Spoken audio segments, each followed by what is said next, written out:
Dear students, in previous video, we have learnt about Pauli's exclusion principle.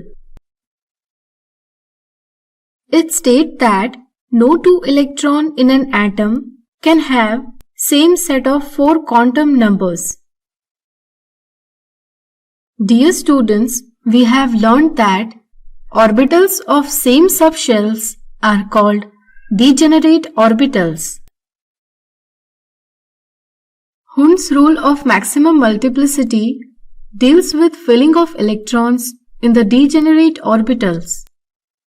The rule states that electrons in the orbitals of given subshell are filled such that each orbital get 1 electron, each with spin in same direction, and after that electron pairing occurs.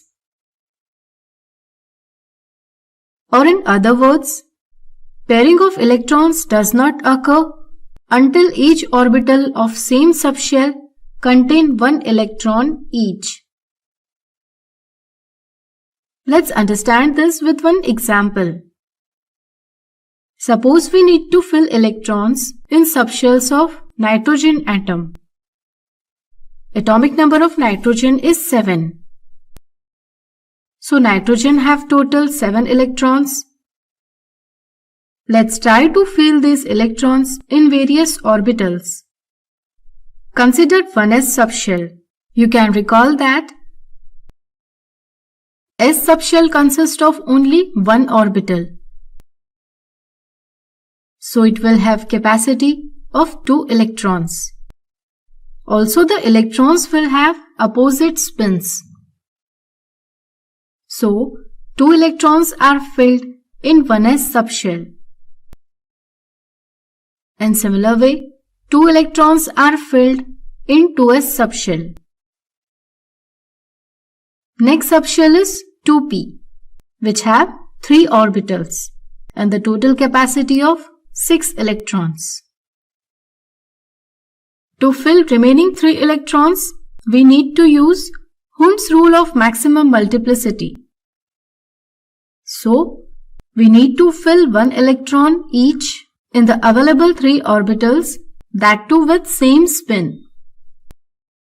Accordingly, there will be 1 electron each in 3 orbitals of 2p subshell.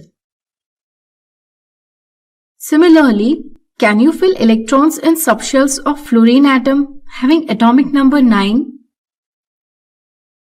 Hence, there will be 9 electrons.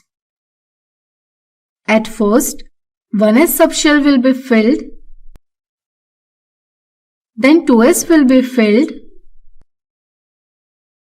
then for 2p subshell, 1 electron is filled in each of the 3 orbitals. The remaining 2 electrons are filled in lower energy orbitals of 2p subshell so as to complete pairing. I hope you have got a good idea about the topic.